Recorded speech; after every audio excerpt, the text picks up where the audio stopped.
let's just get straight to it. We'll start with Jeonbuk, the state of it. What is Yeah. what is going on at Jeonbuk? So, you know, we spoke about how this is a big season for both teams, and for Jeonbuk, it was about making sure this isn't a third season without a K League title. Um, obviously, that's going to be the case now. It's going to be a fourth season, maybe even a fifth, sixth, or seventh, because obviously in serious danger of going down.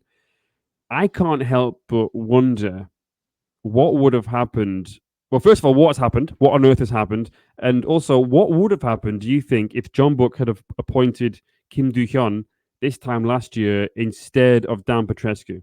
Yeah, well, let's start with the first there. What on earth has happened? And to put it simply, the wheels have come off. A lot of things have gone wrong this year. There's been injuries, there's been new signings, they've been needing time, or they've been off form. There's been key personnel going to the military. There's also been a shortage of luck in front of the net, also. Then there's been the tactics, the lack of discipline, the constant defensive errors, and the managerial uncertainty. But like ultimately, I think it's been the reaction to all of these things as the biggest issue. The message feels very much to use all of these things as excuses rather than accept the lack of quality on the pitch. From the first round this season that we went to, Dan Petrescu, he was bemoaning never having his first team selection. And there were excuses up until he left. And when actually he still had a very good squad. Many clubs would love to have that squad at their disposal. And, he supposedly had enough success on his CV to have made it work. Then there was the excuse of not having a manager. But that's the board's fault. Why did the board not act quicker to get in a manager? And they've had some bad luck, but also some of it has been self-inflicted, and that needs to be accepted, which it doesn't seem to be. For a team with Jeonbuk's talent, excuses are like the reasons for finishing between positions third and fourth. Oh, well, we had that bad luck in front of goal, or we had that VAR decision go against us. That's why we didn't finish in the top two. That's when you can start blaming excuses. There's zero excuse that can be given for being bottom of the table after 20 games with this group of players. Like, the blame falls at the feet of the players, it falls at the feet of the previous management, and it falls at the feet of the board. No one gets away from it except, well, Kim Do-hyun, I guess, because he's just arrived. But even he needs to start finding the results soon. So, I mean, what would have happened if Jeonbuk had appointed Kim Do-hyun last year instead of Dan Petrescu?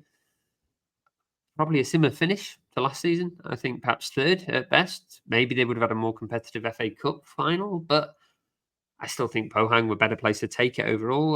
Dan Petrescu, he came in, and beside the tactical approach, he came with the issues of being a new manager, a new foreign manager with no K-League experience, it should be said, having to pick up a team mid-season.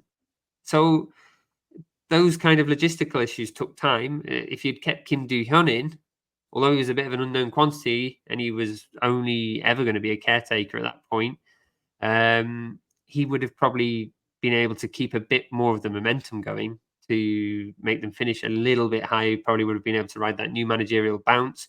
That new managerial bounce had gone when Dan Petrescu came in. But yeah, this is not to discredit Kim either.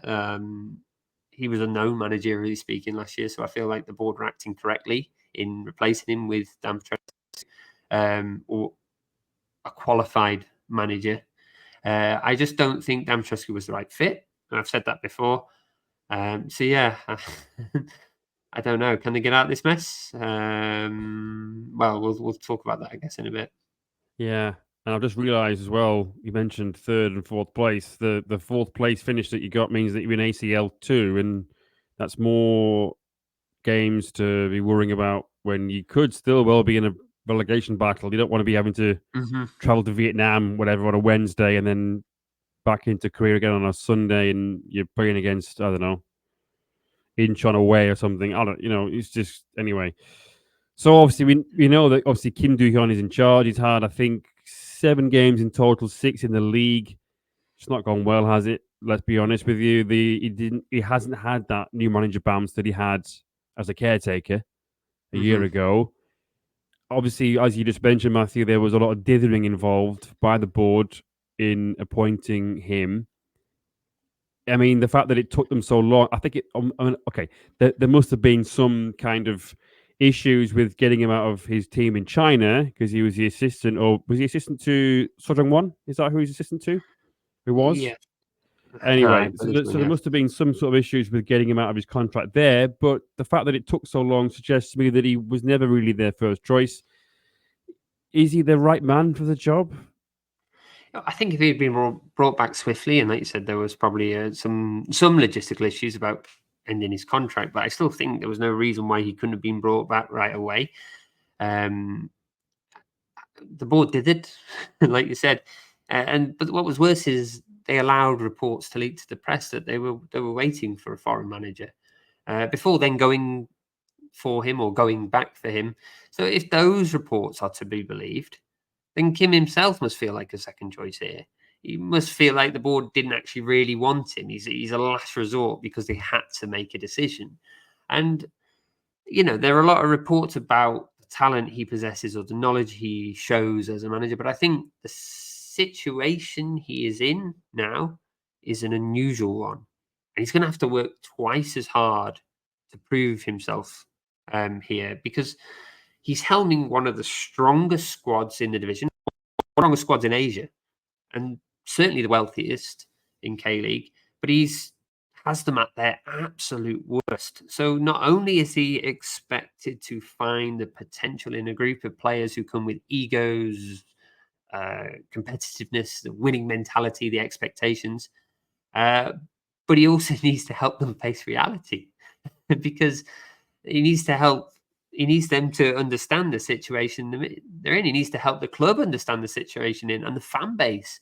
They need to make things simpler and pragmatic. And he's left with a choice. Does he try to work through this spell to find the tactics and the formation that are befitting of a club with this much investment and expectation, or does he put his foot down, makes them realize the direness of the situation, and focus on pragmatism, and possibly putting a few no's out of joint in the process? So yeah, it's a difficult decision for any manager. It's a difficult situation for any manager. But a manager at the start of his career to be handed one of the best clubs in Asia at the bottom of the league is incredible. And if he is is he the right man for the job? He needs to start making some difficult decisions now, and then he needs to stand by them and show his authority. I think as well, and we're probably going to get onto it, but the FC Seoul defeat, as horrific as it was, has actually just given him the perfect opportunity to do that. It has. Now, there were problems on the pitch against FC Seoul, and there were problems off it. If reports were confirmed actually by Jeonbuk that 3 players had gone from Mhm. Jeonju up to Seoul on the KTX after that game, and they were seen in a bar, let's just say the very least. So there does seem to be an issue with discipline. Mhm. In that game against FC Seoul, Kim Jin-soo got sent off for it was a strange lunge at Chejun's ribs with his foot. Bizarre. Um, Kim Jin-soo obviously was fined by the club for, I think I read correctly, it was a drinking thing. They were told 2 days before a game there were certain rules you have to follow, and he obviously Mhm. was found to have breached that. He's obviously going to be suspended for this game. Is he going to be the captain after when he's Mhm. back? Is he going to be Yeah. captain? What about what and also those other 3 players? Obviously, Park Jae-yong is not really a first team player, but Jung Min-gi is. Jung Tae-uk is. What happens for these 3? What happens for the captaincy and the rest of the squad itself? Yeah. Well, let's start with Kim Jin-soo. I think this one is difficult, but there is part of me as a Jeonbuk fan that's been slightly annoyed with the reaction. But let me just go through why. Anybody who follows Jeonbuk, or anybody who actually follows the K League week in, week out, knows Kim Jin-soo is a master of, let's say, the dark arts. He's not afraid to throw himself to the floor. He's not afraid of leaving a foot in. Whether you can call that sportsmanship or whatever, he is a master of that kind of dark art and doing what needs to be done. And he's proven himself to be a driving figure in the dressing room. That's why he was given the captain's armband. He's influential, but just because you're influential doesn't mean you're a captain. Is where I think should leave that, because, well, let's say he shouldn't be a captain in this situation because he's a passionate character, but calmness is required right now, and it's clear that the form and the expectation and the weight of being a captain as well, it looks like that it's playing on his mind, and it's manifesting itself in like increasingly ugly ways on the pitch. It's the wrong kind of fire to be trying to ignite underneath your players right now.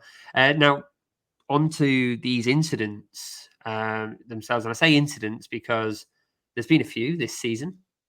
And as I kind of said there, it's kind of annoyed me a little bit because they've all been trudged up over the weekend. It's like, oh well, he's kicked a person here, and yes, no arguments.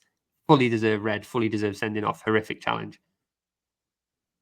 But I think then people have gone back and they found, oh, look at him here doing this. He got the red card against Jeju. Yes, that was an ugly incident as well. All of these are fair claims, but people are only doing it now because they versed Seoul and they lost in a monumental defeat. I think if they had lost 5-1 to, let's say, a Gimcheon, I don't think people would have actually been sharing all these things.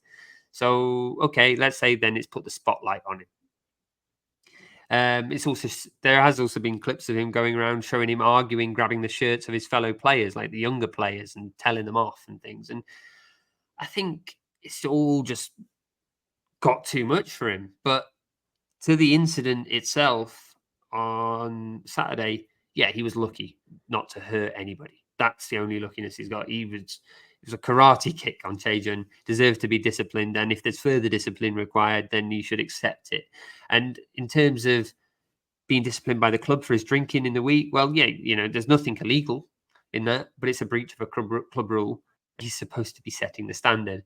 Ultimately, he's not the captain the club needs at the moment. Perhaps he'll come out the other side of it and become a better captain because of it later down the line in a few seasons' time or something. But right now, he is not the captain Jeonbuk needs.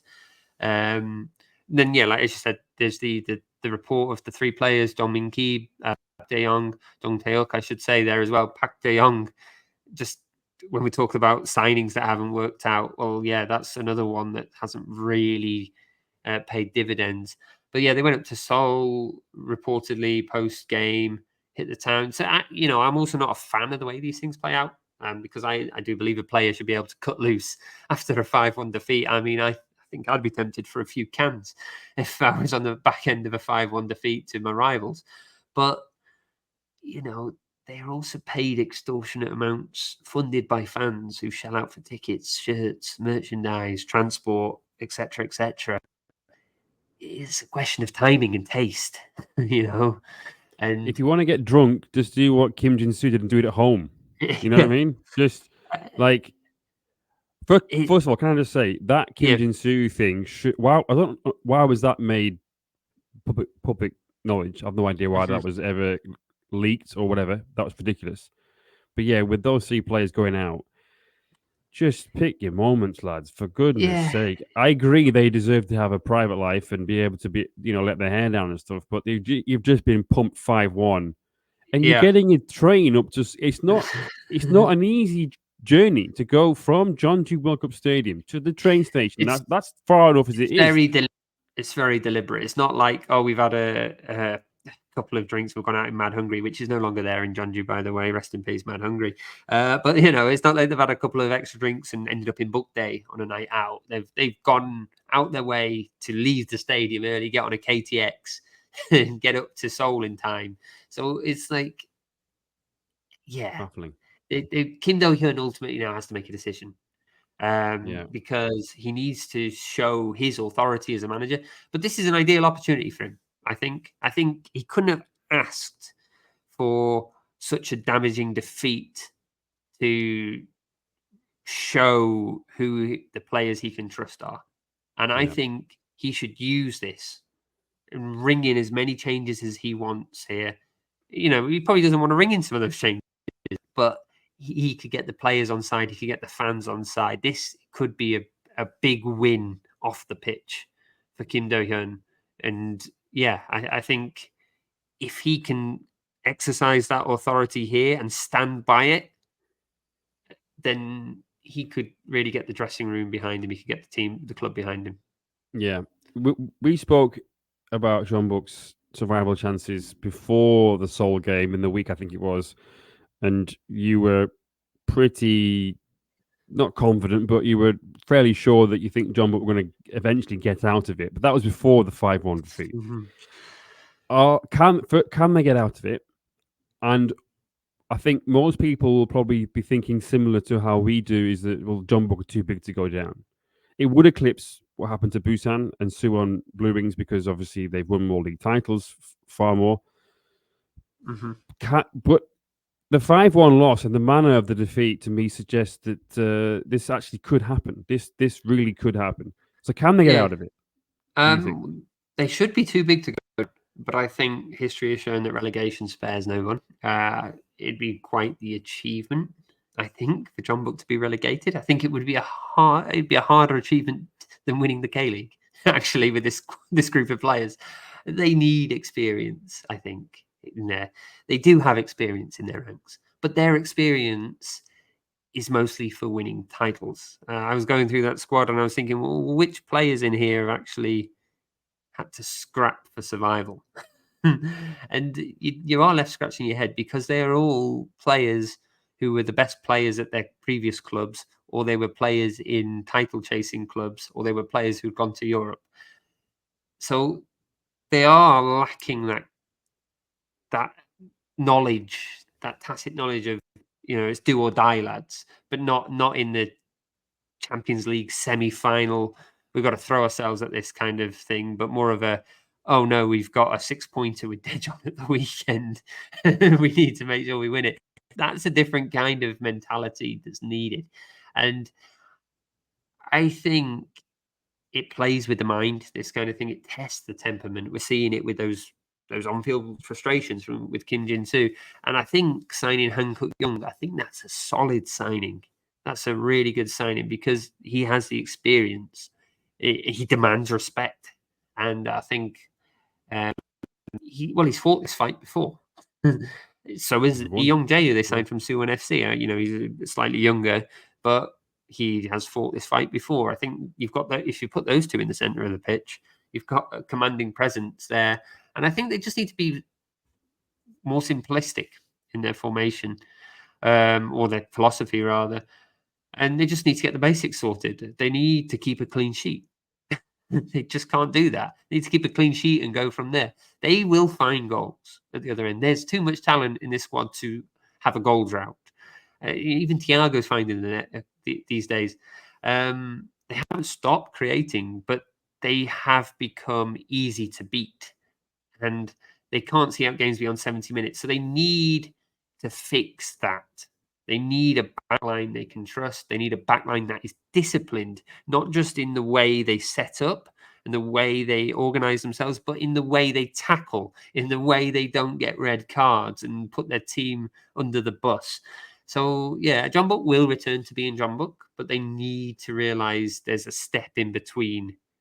They need to shake up the team. They need to simplify things, and they need to secure results.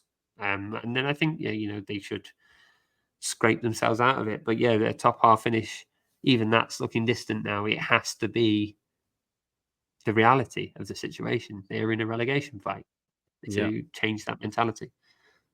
So what do you think we can expect then from the team selection this Sunday? Obviously, Kim Jin-soo obviously is a selection that he has to make anyway. He's suspended. Will he drop the 3 players who were out in clubs in Gangnam?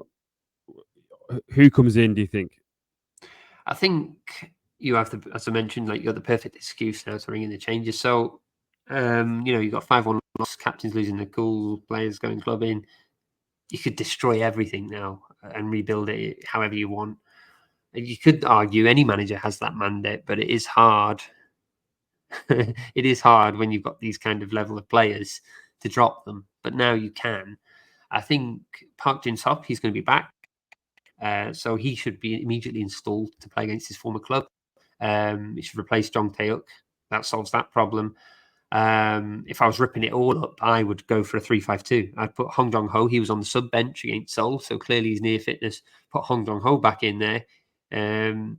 Put EJE, put him in there. Player wants to try and prove themselves. And then have two wingers track back to bolster the defence if need be. You can keep Thiago up top as he's scoring. You could solidify the midfield with Han Kuk-young, Lee Young-jae, as I've mentioned. Realistically, though, I think the manager's probably going to stick to the 4-2-3-1, but I do think we are going to see some changes. We have to. He'd be mad to put out a similar team. I do think Hernandez as well, he's just come back from injury, so I reckon we could see him start. But yeah, I would be shocked if he started those players. I think he's got good backup goalkeeper options. He's got good backup defensive options. I would use this as an excuse and drop them. Yeah. What then do you think the score will be? Who's winning this? Yeah, let's keep it simple. And I guess a win should be seen as minimum. Like every team is officially better than Jeonbuk at present in this division. But Daejeon are the worst of these 11. So it has to be a win. And I do expect them to do that. There has to be a reaction. But Thiago's in form. Hernandez is he's fit, it looks like. So I think 2-1 to Jeonbuk. I don't think they've got it in them to keep a clean sheet still.